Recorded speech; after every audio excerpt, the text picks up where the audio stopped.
Back to my channel. It's your boy Ronda here, and I'm back with another video. So this is my third time trying to record this because the recorder that I'm using constantly stopped recording. So hopefully this works, so you can try this one more time. So it reads powerful. Now this is actually being reported by ABC7, but Associated Press also had this article. Powerful winds and reported tornadoes ripped through the Midwest, leaving heavy damage but no deaths. So I'm gonna try to read this as quick as I can, but not too quick, so you guys can understand, because my recorder might stop at any time again. So hopefully this works. A destructive burst of strong winds and reported tornadoes across the upper Midwest left rural communities Saturday, siphoning through the destruction that was left behind. Damage was severe in some communities. Roofs ripped off homes, power lines tangled, and roads impassable because of the breeze.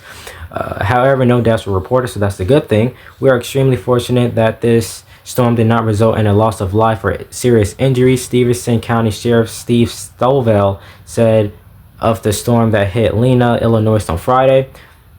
We go down here. A tornado tore through Kennewick and Ringgold in central Wisconsin on Friday afternoon, leaving damaged homes and some residents briefly trapped in their basements, Ringgold Fire Chief Chris Killiman told reporters. Martin County Sheriff Chad Bellup said during a Friday night news conference that he has not seen this much devastation during his 34 years in law enforcement. A lot of people are going to need help. A lot of people.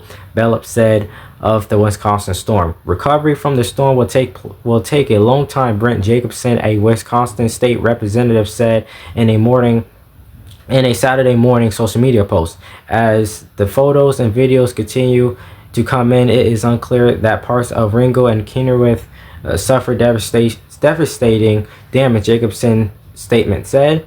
Go down here, there's a little bit more. In Olean County, Minnesota, sheriff officials said tornadoes caused multiple levels of damage, or at least 30 homes were damaged in Marlin Township, with a number of those sustaining significant damage.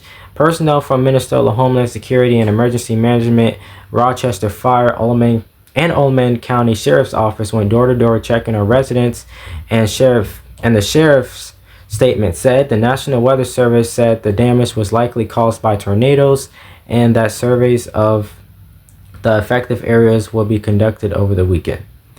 In Illinois, Leo Zach 14 had just got into the high school band room for a music competition when the building started shaking and the power went out. He said his room was panicked. He said the room was panicked with students, and some was packed with students, and some were very scared and had panic attacks. Excuse me, guys. I am definitely on the luckier side of how that could have happened.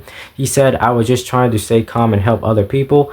When they got outside, they found some of the windows blown out in the gym and part of the school's roof ripped off. Photos and videos posted online showed a garage totaled, bricks torn off of buildings, and fences demolished. Linas is a village of nearly 3,000 people located about 117 miles, 188 kilometers northwest of Chicago.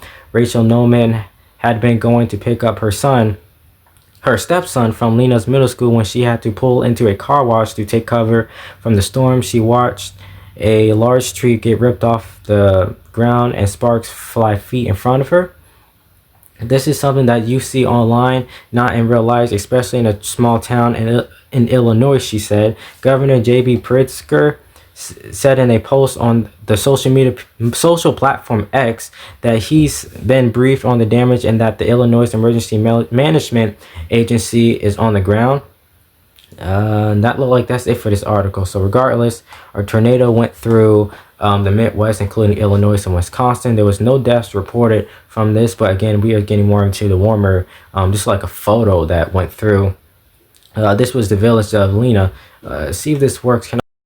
I see every time I hit the drawing tool on that software that I'm using, it constantly cuts. So this is going to be just a different part. So you guys just read the article. So regardless, we're getting more into the summer months. So we possibly, warmer months. So we can possibly see more tornadoes go across the Midwest and potentially along the East Coast. And in some cases, there has been tornadoes that happen more on the West Coast. For people that live, for you guys that live in like Florida, Georgia, South Carolina, potentially the Carolinas, we don't have tornadoes too much, especially down there in Alabama, Mississippi, Louisiana, Texas, Arkansas, Oklahoma, in places like that, Kansas. You guys can potentially see more tornado activity this coming up summertime, unless the atmosphere gets it act together and produce more rain and stuff like that. Because right now, most part of the United States ain't seeing much rain. Again, including the Carolinas, Georgia, and Virginia is currently dealing with a drought at this moment. So with that being said, I hope you guys enjoyed this video. Make sure you like, comment, subscribe, hit the notification bell to be notified each and every time your boy upload a new video. And sorry about this is like my third time trying to record this because the recording app that I use constantly stopping. So that means, well, my phone is kind of hot actually, so that's probably why. So with that being said, I will see you guys in the next one. Stay safe out there.